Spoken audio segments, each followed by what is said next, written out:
Hello friends, આપણે chapter 5ની અંદર આજે જે ટૉપિક જોવાનો છે એ છે પર્ણ. બરાબર, અગાઉના વિડીયો લેક્ચરની અંદર આપણે મૂળ અને પ્રકાંડ વિશે અભ્યાસ કરી ચૂક્યા છીએ. હવે પર્ણ, એના ભાગો, એના સામાન્ય અને વિશિષ્ટ કાર્યોની આ વિડીયો લેક્ચરમાં આપણે ચર્ચા કરવાના છીએ. તો પર્ણ એટલે શું, પહેલાં એની વાત કરી લઈએ. તો પર્ણ એ પ્રકાંડ પરથી ઉદ્ભવતી પાર્શ્વીય અને સામાન્ય રીતે સપાટ રચના છે. આપણે અહીં જોઈ શકીએ છીએ કે આ જે રચના છે એ પાર્શ્વીય રીતે ઉદ્ભવતી સપાટ રચના છે. તે ગાંઠના ભાગે વિકાસ પામે છે. બરાબર,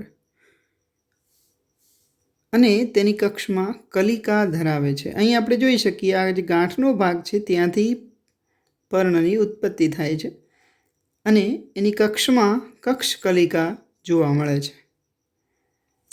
અને આ કક્ષકલિકા ત્યારબાદ શાખામાં પરિણમતી હોય છે.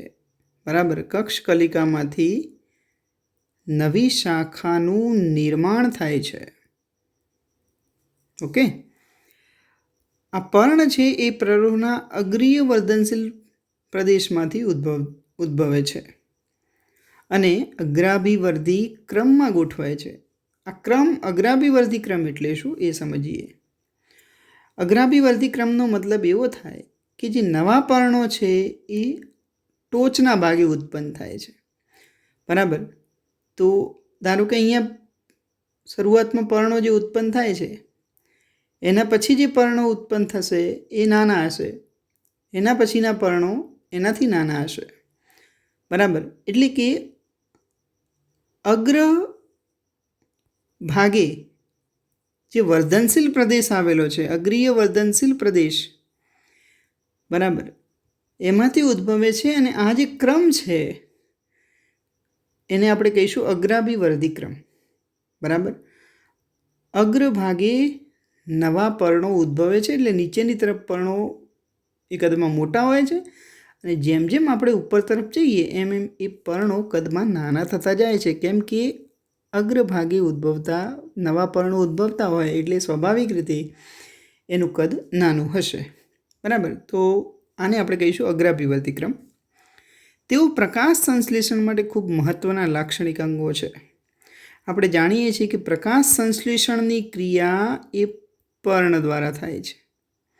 એટલે પ્રકાશ સંશ્લેષણની ક્રિયા એટલે શું? ખોરાક બનાવવાની ક્રિયા. બરાબર છે, એટલા માટે જ પર્ણને વનસ્પતિનું રસોડું તરીકે પણ ઓળખાય છે. બરાબર, તો એ પ્રકાશ સંશ્લેષણ માટે ખૂબ મહત્ત્વના લાક્ષણિક અંગો છે. પર્ણના ભાગોની વાત કરીએ તો લાક્ષણિક પર્ણ મુખ્યત્વે 3 ભાગ ધરાવે છે. એક છે પર્ણતલ, બીજો છે પર્ણદંડ અને ત્રીજો છે પર્ણફલક. પર્ણતલ એટલે કે એ ભાગ કે જ્યાંથી પર્ણની ઉત્પત્તિ થાય છે. બરાબર, પર્ણદંડ એ પર્ણતલ અને આ જે ભાગ છે એનું પર્ણફલક છે. આ જે પર્ણની કિનારી આપણે જોઈએ છીએ, બરાબર, આ જે આખી કિનારી એની જોઈએ તો આ પર્ણફલક થશે. બરાબર, તો પર્ણફલક અને પર્ણતલ વચ્ચેનો જે આ ભાગ છે દંડ જેવો, એને આપણે શું કહીશું? પર્ણદંડ તરીકે ઓળખવામાં આવે છે. બરાબર, તો આ 3 ભાગ થયા. મુખ્ય 3 ભાગો છે પર્ણતલ, પર્ણદંડ અને પર્ણફલક. એના પછી ઉપપર્ણો વિશે જોઈએ. પર્ણ એ પર્ણતલ દ્વારા પ્રકાંડ સાથે જોડાય છે. એ આપણે જોયું કે પર્ણ આ પ્રકાંડ છે, તો પ્રકાંડ સાથે પર્ણ જેના દ્વારા જોડાય છે એને આપણે પર્ણતલ કહીશું. અને બે પાર્શ્વીય નાના પર્ણ જેવી રચનાઓ ધરાવે છે તેમને ઉપપર્ણો કહેવાય. બરાબર, આવા બે નાના પાર્શ્વીય પર્ણો ધરાવે છે, જેને આપણે શું કહીશું? ઉપપર્ણો તરીકે ઓળખવામાં આવે છે. અહીં આપણને આકૃતિમાં આપેલું છે.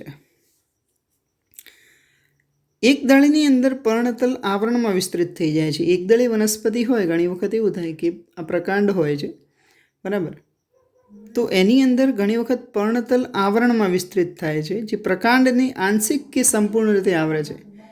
જે પર્ણતલ છે એ શું કરશે? તો એને જે છે આ રીતે આપણે જોઈએ તો ધારો કે પર્ણતલ છે એ આ પ્રકાંડનો ભાગ છે. આ રેડ કલરમાં આપણે પ્રકાંડ સમજીએ, અને આ જે છે એ પર્ણતલ છે. બરાબર. તો આ પર્ણતલ શું થાય છે? આવરણમાં વિસ્તૃત થઈ જાય છે, અને એ પ્રકાંડને આંશિક કે સંપૂર્ણ રીતે ઘેરે છે. આ રેડ કલરનું પ્રકાંડ છે એને પર્ણતલ આંશિક કે સંપૂર્ણ રીતે ઘેરે છે, બરાબર, અથવા તો આવરે છે એમ કહી શકાય. પર્ણવૃંતતલ એટલે શું? તો કેટલીક સિંબી વનસ્પતિઓમાં પર્ણતલ એ ફૂલીને મોટો બની જાય છે. આ જે પર્ણતલનો ભાગ છે એ ફૂલે છે અને મોટો બની જાય છે, જેને પર્ણવૃંતતલ કહે છે. પર્ણતલ ફૂલીને મોટું બને, જેને આપણે કહીશું પર્ણવૃંતતલ. ઓકે. પર્ણદંડ, તો પર્ણપત્ર અથવા તો પર્ણ જે છે ફલક, એને જોડતો ભાગ એ આપણે પર્ણદંડ કહેવાય. તો અહીં પર્ણપત્રને પ્રકાશ મળી રહે તે રીતે રાખવામાં મદદ કરે છે. આ આખો જે પર્ણપત્રનો ભાગ છે, બરાબર, તો આ જે પર્ણપત્ર છે, આ આખું પર્ણપત્ર છે એને પ્રકાશ મળી રહે એ રીતે જે છે ગોઠવવાનું કામ એ કોણ કરશે? પર્ણદંડ કરશે, બરાબર. પર્ણદંડ પર્ણપત્રને એ રીતે ગોઠવશે કે જેથી એને પ્રકાશ મળી રહે. લાંબો, પાતળો, નરમ પર્ણદંડ એ પર્ણપત્રોને પવનમાં ફરકી શકે તે રીતે અનુબદ્ધ રાખે છે, બરાબર, અને જેથી પર્ણ સપાટીને ઠંડક અને તાજી હવા મળી રહે છે. તો પર્ણદંડના આકારે થશે. પ્રકાશ મળી રહે તે રીતે પર્ણપત્રને રાખવામાં મદદ કરે છે. તેમજ લાંબો, પાતળો, નરમ પર્ણદંડ એ પર્ણપત્રોને પવનમાં ફરકી શકે તે રીતે અનુબદ્ધ રાખે છે, અને જેથી શું થાય કે પર્ણની જે સપાટી છે એને ઠંડક અને તાજી હવા મળી રહે છે. પર્ણફલક કે પર્ણપત્રની વાત કરીએ તો લીલો શીરાઓ અને સિરિકાઓ સાથેનો પર્ણનો વિસ્તરિત ભાગ છે. અહીં આપણે જે આ રીતે પર્ણ દોરીએ છીએ એની અંદર આ જે મુખ્ય મધ્ય શિરા છે, અને આ એમાંથી નીકળતી જે છે સિરિકાઓ, બરાબર છે. તો આખું જે પર્ણપત્ર અથવા તો પર્ણફલક એ શેનું બનેલું છે? તો એક તો લીલું છે, બીજું શું છે? શિરાઓ, સિરિકાઓ સાથેના પર્ણનો વિસ્તારિત ભાગ છે. આ પર્ણનો આખો વિસ્તૃત ભાગ કે જેમાં શિરાઓ અને સિરિકાઓ જોવા મળે છે. પર્ણફલક હંમેશા મધ્યસ્થ ભાગે મુખ્ય શિરા ધરાવે છે. આપણે અહીં જોઈએ તો આ જે છે એ મુખ્ય શિરા છે. મુખ્ય શિરા મધ્ય ભાગે હંમેશા શું હોય? મુખ્ય શિરા હશે, બરાબર છે, જે મધ્ય શિરા તરીકે પણ ઓળખાય છે. શિરાઓ પર્ણપત્રને દ્રઢતા બક્ષે છે. આ શિરાને કારણે શું થાય? પર્ણપત્ર દ્રઢ બને છે, બરાબર, કડક બને છે એમ પણ કહી શકાય. પાણી, દ્રવ્યો અને પોષક પદાર્થોના વહનનો માર્ગ આ બનાવે છે, બરાબર. તો આ જે શિરાઓ છે એમાંથી પાણીનું વહન થાય, બરાબર. જે મૂળ દ્વારા શોષાય છે એ પાણી જે છે પર્ણ સુધી, પર્ણના કોષો સુધી પહોંચે છે, બરાબર. એ કેના દ્વારા પહોંચે છે? તો શિરાઓ અને સિરિકાઓ દ્વારા પહોંચતું હોય છે. આ ઉપરાંત જે દ્રવ્યો છે, ખનિજ દ્રવ્યો છે, એ પણ એ જ રીતે પહોંચે છે. જે ખોરાક અહીં પર્ણ દ્વારા બને છે એને આપણે શું કહીશું? પોષક પદાર્થો કહીશું, એમ કહી શકાય. બરાબર છે. ખોરાક જે બને છે એ પર્ણમાં બને છે. ત્યાંથી શિરાઓ દ્વારા પ્રકાશ સંશ્લેષણ ન થતું હોય એવા વિસ્તારોમાં જે છે એનું વહન થતું હોય છે. તો ત્યારે આ શિરાઓ દ્વારા એ પોષક પદાર્થનું પણ વહન થતું જોવા મળે છે. ઓકે, તો ફરીથી જોઈ લઈએ. રંગ એ લીલું છે. શિરાઓ પછી શિરિકાઓ સાથેનો આખો પર્ણનો વિસ્તારિત ભાગ છે. હંમેશા મધ્ય ભાગે મુખ્ય શિરા હોય છે, જેને મધ્ય શિરા તરીકે પણ ઓળખવામાં આવે છે. શિરાઓ શું કરે છે? તો પર્ણને દ્રઢતા બક્ષે છે અને પાણી, દ્રવ્ય તેમજ પોષક પદાર્થોના વહનમાં મદદ કરે છે. પર્ણના પ્રકારની વાત કરીએ તો આકાર, એની કિનારી એટલે કે એની ધારની વાત કરીએ, પર્ણાગ્ર પર્ણનો જે ટોચ છે, સપાટી અને પર્ણફલકનું વિસ્તૃત છેદન એ જુદા જુદા પર્ણોમાં જુદું જુદું હોય છે.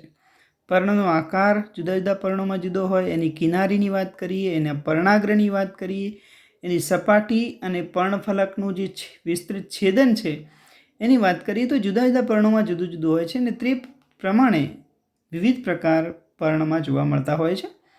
તો કયા કયા પ્રકારો જોવા મળે છે એ આપણે જોઈએ. પહેલું આપણે એ છે શિરા વિન્યાસ એટલે શું. જે ટોપિક આપણને આપે છે એ છે શિરા વિન્યાસ. હવે વિન્યાસનો અર્થ થશે ગોઠવણી.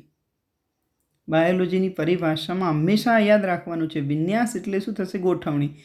અને શિરા વિન્યાસનો મતલબ એવો થાય કે શિરાઓની ગોઠવણી, કે શિરાઓ પર્ણપત્રમાં કઈ રીતે ગોઠવાયેલી છે.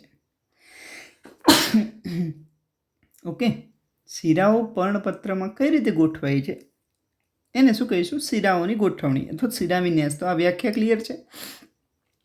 પર્ણપત્રમાં શિરાઓ અને શિરિકાઓની ગોઠવણીને શિરા વિન્યાસ કહે છે. અને તેના પાછા બે પ્રકાર છે, એક જાલાકાર શિરા વિન્યાસ અને બીજો સમાંતર શિરા વિન્યાસ. તમે અહીં જુઓ આકૃતિમાં તો તમે જોઈ શકો છો, એક આ મુખ્ય જે આ રીતે મધ્ય શિરા છે, આ મધ્ય શિરામાંથી નીકળતી બીજી જે શિરાઓ એટલે કે આ મુખ્ય શિરાઓ એનામાંથી નીકળતી શિરિકાઓ આપણે જોઈ શકીએ છીએ. તો આ જે આખી રચના છે એ તમે જોઈ શકો છો કેવી છે? જાળાકાર રચના છે. બરાબર, જાળાકાર શિરા વિન્યાસ કહેવાય એને. તો શિરાઓ જાળી જેવી રચના બનાવે છે તેને જાળાકાર શિરા વિન્યાસ કહે છે. જ્યારે શિરાઓ એકબીજાને સમાંતર હોય એને શું કહીશું? સમાંતર શિરા વિન્યાસ. તમે અહીં જુઓ આ ઇમેજની અંદર કે આ રીતે શિરાઓ બધી સમાંતરે ગોઠવાયેલી છે. એ આપણે ઇમેજમાં એકદમ સ્પષ્ટ રીતે જોઈ શકીએ છીએ કે બધી જ શિરાઓ એકબીજાને સમાંતરે ગોઠવાયેલી છે.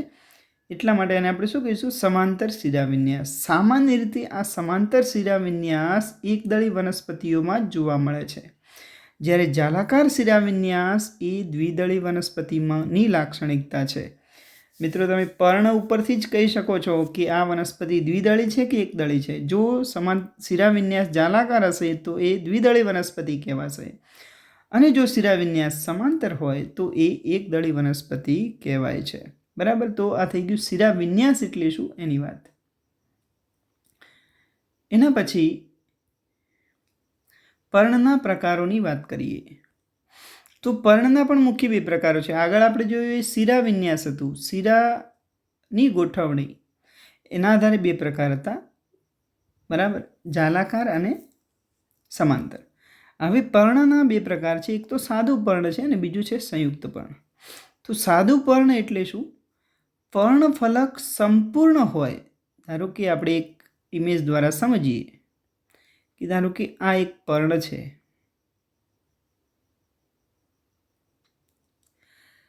આ પર્ણફલક સંપૂર્ણ હોય. આને આપણે આ જે કિનારી છે, ફલકનો ભાગ છે, કિનારીનો જે પર્ણની ધારનો ભાગ છે કેવો છે? સંપૂર્ણ છે. આ એની મુખ્ય શિરા છે એમ સમજીએ.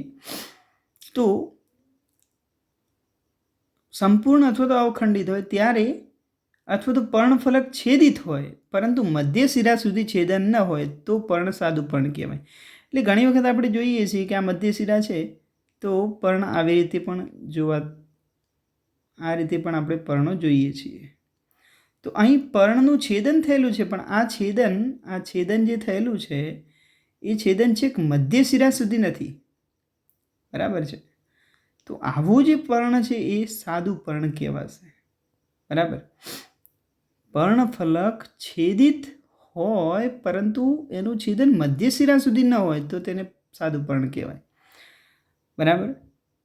ફરીથી સાદું પર્ણ એટલે શું? તો પર્ણફલક સંપૂર્ણ હોય આ રીતે. આને આપણે સંપૂર્ણ જ કહીશું. કેટલીક વખત અવખંડિત હોય આ રીતે. અવખંડિત હોય તો એ જે છેદન છે એ છેક મધ્ય શિરા સુધી થયેલું ન હોય. ખ્યાલ આવ્યો? એને આપણે સાદું પર્ણ કહેવાય. હવે સંયુક્ત પર્ણ જોઈએ. જ્યારે પર્ણફલકનું છેદન મધ્ય શિરા સુધી પહોંચે છે એટલે આપણે અહીં સમજીએ કે ધારો કે આ એક પર્ણ છે, આ જ પર્ણની અંદર આપણે લઈએ તો ધારો કે આ એક પર્ણ છે. બરાબર છે. આ જે પર્ણ છે એની વાત કરીએ. હવે એનું જે છેદન છે આ રીતે જ્યારે છેદન થતું હોય તો છેક છેદન મધ્ય શિરા સુધી થાય આ રીતે. બરાબર. છેદન જો મધ્ય શિરા સુધી થાય તો શું પરિસ્થિતિ ઉદ્ભવે? આ રીતે જો છેદન મધ્ય શિરા સુધી થશે તો શું થશે? તો આ જે પર્ણ છે એ નાની નાની પર્ણિકાઓમાં ફેરવાઈ જાય. પર્ણની ઘણી પર્ણિકાઓ બને છે. ત્યારે પર્ણફલકને ઘણી પર્ણિકાઓમાં વિભાજિત કરે છે. જેમ કે હવે આ રીતની રચનામાં ફેરવાશે કે આ આખું એક પર્ણ છે અને હવે નાની નાની પર્ણિકાઓ બની જાય છે એક જ પર્ણની. જેમ તમે લીમડામાં જોઈ શકો છો. લીમડામાં જે છે એ સંયુક્ત પર્ણ છે. આ રીતનું જે પર્ણ છે એ સંયુક્ત પર્ણ છે. અને આ તમે જુઓ છો એ પર્ણિકા છે. બરાબર. આ શું છે? પર્ણિકા છે. અને આ આખું એક પર્ણ કહેવાય જે સંયુક્ત પર્ણ છે. આ ખાસ સમજવાનું છે મિત્રો. બરાબર. કે પર્ણફલકનું છેદન મધ્ય શિરા સુધી પહોંચે છે. બરાબર. આખું છેદન છે ક્યાં પહોંચ્યું? મધ્ય શિરા સુધી. મધ્ય શિરા સુધી પહોંચ્યું એટલે શું થયું કે આ નાની નાની પર્ણિકાઓ બની. બરાબર છે. તેવા પર્ણને આપણે સંયુક્ત પર્ણ કહેવાય. ટૂંકમાં સંયુક્ત પર્ણ એટલે કે પર્ણ છેદન મધ્ય શિરા સુધી થાય અને નાની નાની પર્ણિકાઓ બનતી હોય છે. સંયુક્ત પર્ણના પણ પાછા બે પ્રકાર છે. એક છે પક્ષવત સંયુક્ત પર્ણ અને બીજું છે પંજાકાર સંયુક્ત પર્ણ. ઓકે.